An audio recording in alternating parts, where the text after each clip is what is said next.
그런데 그 말이 틀린 말이 아닌 것 같아요. 그리고 이 매도 타이밍이 너무 아쉬웠어요. 즉, 내 앞에 근저당이나 이런 다른 담보 설정이 없는 상태에서. 안녕하세요, 공인중개사 허준혁입니다. 자, 오늘은 얼마 전에 TV 프로그램을 하나 봤는데요. 한 끼 줍쇼라는 프로그램에서 한 연예인이 전세 보증금을 날릴 뻔한 이야기가 전해진 바가 있어요. 그 주인공은 다름 아닌 가수 손담비 씨의 사연이었는데요.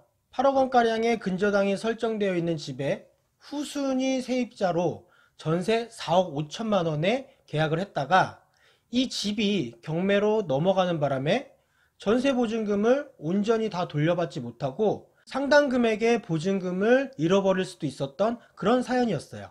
일명 깡통 전세라고 하죠. 시세에 비해서 대출이 많은 경우 이런 집을 또 전세로 들어가게 되면 나중에 경매로 넘어갔을 때 흔히들 이런 위기를 겪게 됩니다. 실제로 가수 손담비 씨 역시 이 사건에 의해서 결국에는 보증금 중 일부를 손해를 보게 되었어요. 물론 경매에 대응하는 방식에 있어서 손담비 씨가 잘 대처한 부분도 있고 잘못 대처한 부분도 있어서 오늘 이 가수 손담비 씨가 부동산 전세 계약에 관련해서 잘 대처한 부분과 또 잘 대처하지 못한 부분, 이 부분에 대해서 이야기를 해보도록 하겠습니다. 몇 해 전 손담비 씨는 서울 광진구 자양동에 위치한 더샵 스타시티 53평 오피스텔을 전세로 계약을 했고 보증금은 4억 5천만 원이었다고 합니다. 물론 가수 손담비 씨는 전입신고도 제때 하고 확정일자도 받았어요. 세입자로서 대항력을 갖춘 거죠. 그런데 오피스텔이 경매에 넘어가게 되면서 이제 문제가 생기게 돼요. 손담비 씨가 선순위 세입자가 아니었던 거예요. 손담비 씨보다 앞선 근저당이 설정되어 있었는데 그 금액이 7억 9,800만 원이었어요. 손담비 씨는 그 뒤를 이어서 2순위가 되었던 거예요. 이 부분에 있어서 이제 많이들 실수를 하시는데요. 손담비 씨의 경우는 경매 절차에서는 대항력이 없는 그런 임차인이었던 거예요. 뭐가 다르냐면 전입신고를 하게 되면 대항력이 생긴다라고 우리가 알고 있었잖아요. 자, 그런데 이게 경매 절차로 오게 되면은 모든 임차인이 전입신고를 했다고 해서 다 대항력이 있는 건 아니에요. 경매 절차에서는 선순위 세입자, 즉 내 앞에 근저당이나 이런 다른 담보 설정이 없는 상태에서 전입신고를 했을 때 그때만 대항력이 인정됩니다. 그래서 지금과 같은 상황에서는 손담비 씨는 경매 절차에서는 대항력이 없는 임차인이 되는 거예요. 그때 당시 오피스텔의 경매 감정가액은 13억 원이었어요. 얼핏 보기에는 13억 원에서 1순위 근저당 금액 약 8억 원을 빼고 경매 비용을 빼더라도 손담비 씨의 전세 보증금 4억 5천만 원은 다 돌려받을 수 있을 것으로 보입니다. 자, 그런데 또 많이 실수하는 부분이 여기에 있어요. 경매가 막상 진행이 되게 되면 실제로 감정가액에 낙찰되는 경우는 거의 없다고 보시면 돼요. 경매는 같은 물건을 조금이라도 싸게 낙찰받기 위한 시장이라고 생각을 하시면 되거든요. 그래서 감정가액 그대로 낙찰되는 것은 아니고 결국엔 한 번, 두 번 정도는 유찰되는 사례가 많아요. 유찰이 된다는 것은 1차 경매에서 아무도 그 부동산에 입찰을 하지 않아서 결국에는 최저 입찰가를 한번 낮춰서 다시 경매를 진행해야 되는 상황이 발생한다는 거예요. 결국엔 그 가격이 떨어져서 진행이 된다는 거죠. 자, 실제로 손담비 씨가 전세로 살던 더샵 스타시티는 1차 경매에서는 유찰이 돼갖고 2차 경매가 진행이 되는 상태였었어요.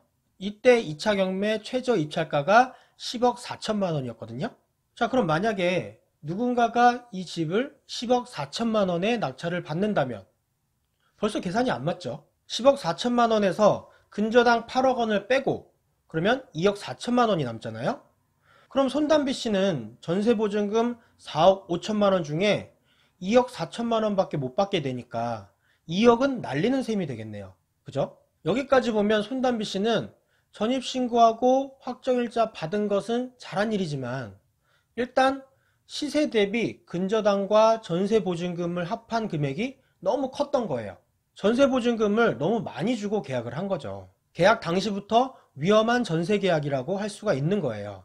그리고 더 기가 막힌 거는 뭐냐면요. 손담비 씨가 방송에서 이렇게 이야기를 해요. 집주인이 보증금을 갖고 잠수를 탔다. 그런데 그 말이 틀린 말이 아닌 것 같아요. 실제로 집주인이 전세보증금을 가지고 잠수를 탄 듯한 그런 것 같은 정황이 보이게 되는데요. 그게 뭐냐면 손담비 씨가 전입신고를 1월 28일에 했는데 신기한 게 그로부터 보름도 지나지 않아서 2월 10일에 한 저축은행으로부터 가압류가 들어오게 됩니다. 뭔가 타이밍이 기가 막히죠. 전세 세입자가 들어온 지 얼마 되지 않아서 바로 저축은행에서 가압류가 들어온다. 이거는 전세보증금을 아마도 임대인이 따로 챙겨갔을 가능성이 굉장히 높아 보이는 대목이죠. 아무튼 손담비 씨는 경매에 대한 대응은 잘하신 편이에요. 바로 손담비 씨가 이 오피스텔을 직접 낙찰을 받았거든요. 낙찰받은 금액은 12억 원이었어요. 그리고 단독 입찰이었습니다. 경매에서 단독 입찰이란 얘기는 뭐냐면 손담비 씨 이외에 다른 응찰자가 없었다는 거예요. 이 얘기는 만약에 손담비 씨가 그 집을 낙찰받지 않았다면 가격은 더 떨어져서 3차 경매로 갔을 수도 있다는 거죠. 하지만 손담비 씨가 낙찰을 받아서 본인의 손해를 많이 줄일 수가 있었어요.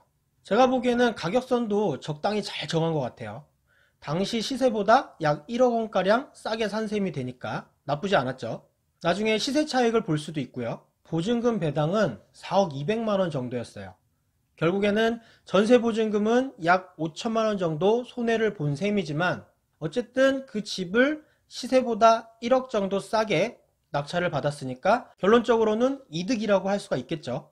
물론 더 싸게 써냈으면 더 이득이 될 수도 있지 않느냐라고 할 수도 있지만 자, 그거는 결과적으로 봤을 때 단독 입찰일 뿐이었던 거지 실제 경매는 그 뚜껑을 열어보기 전에는 아무도 알 수가 없습니다. 며느리도 몰라요. 그러다가 만약에 누군가가 12억보다 조금 낮은 가격에 낙찰을 받았다면 손담비 씨는 전세보증금 중 약 5천만 원 손해를 보고 그대로 끝나는 거죠. 낙찰을 받지 못했으니까 당연히 나중에 시세 차익 뭐 이런 거 기대할 수가 없게 되는 거예요. 생각해 볼 여지도 없게 되는 거죠. 그래서 손담비 씨의 낙찰가가 절묘하게 설정이 됐다는 거예요. 이 부분에 대해서는 낙찰가를 아주 잘 정한 것으로 칭찬할 수 있을 것 같아요. 자, 그럼 이제는 낙찰받은 집을 시세 차익을 잘 남겨서 팔기만 하면 최종적으로 손담비 씨는 전세보증금의 손해를 보지 않고 이 사건을 마무리할 수가 있었어요. 자, 그런데 여기서 조금 실수가 있었어요. 손담비 씨가 낙찰받은 그 물건은 아파트가 아니었고 오피스텔이라는 단점이 있었어요. 이 오피스텔은 아파트에 비해서 미래 가치가 좀 떨어지는 편이거든요. 그리고 이 매도 타이밍이 너무 아쉬웠어요. 손담비 씨는 이 오피스텔을 낙찰받고 약 2년간 거주하다가 매도를 했는데 12억 원에 매도를 했다고 합니다. 결국 12억의 낙찰을 받아서 같은 가격인 12억에 매도를 했으니 처음에 시세 대비 1억 원가량 싸게 매입한 그 효과를 하나도 누리지 못한 셈이 된 거죠. 결국 손담비 씨는 전세보증금 5천만 원가량을 손해를 감수를 하면서 12억 원의 낙찰을 받았으나 이것을 다시 똑같은 가격인 12억 원에 매도를 했으니까 최종적으로는 전세보증금 5천만 원가량을 손해를 보게 된 거예요. 그리고 이와 더불어서 취득세와 금융비용을 생각을 하게 되면 그 손실 금액은 훨씬 더 크다고 볼 수가 있죠. 거기다가 또 만약에 그 시기에 그 돈으로 강남에 아파트를 투자를 했다면 상당한 이득을 볼 수도 있었을 텐데 자, 그 부분 또한 매우 아쉬운 부분이에요. 또 손담비 씨가 그때 거주했던 그 더샵 스타시티 오피스텔 국토해양부 실거래가를 보게 되면 현재 2019년 1월 기준으로 174제곱미터가 15억 원에 거래된 사례가 있어요. 자, 오늘은 가수 손담비 씨의 전세보증금을 잃어버릴 뻔한 사연을 분석을 해봤는데요. 오늘 이야기에서 기억해 두셔야 할 것은 첫째, 근저당이 설정된 집을 전세 들어가는 것은 일단은 경계를 해야 된다는 거예요. 상당히 보수적인 관점에서 보셔야 돼요. 둘째, 실제 시세보다 경매가 진행되었을 때 낙찰되는 낙찰 금액이 낮아질 가능성이 너무나 많다는 거예요. 그래서 절대 현재 시세에 대비해서 그 위험도를 계산을 하게 되면 안 되는 거예요. 일단 경매에 넘어가게 되면 최소 한 번은 유찰이 돼서 그 가격이 떨어질 것이다 라는 전제하에 계산을 해야 되는 거예요. 자, 그리고 세 번째, 근저당 설정 금액과 전세 보증금의 합의, 시세의 70%가 넘어가면 그냥 전세 계약 하지 마세요. 다른 전문가분들은 이제 80% 정도 이야기를 하시는 분들도 계시는데, 솔직히 제 생각에는 요즘 같아서는 이것도 불안해요.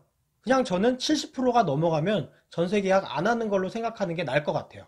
자, 오늘 영상은 여기까지고요. 오늘 영상 유익하셨다면 구독하기, 좋아요 꼭 눌러주시고 앞으로도 유익한 영상 쭉 만들어서 올리도록 하겠습니다. 감사합니다.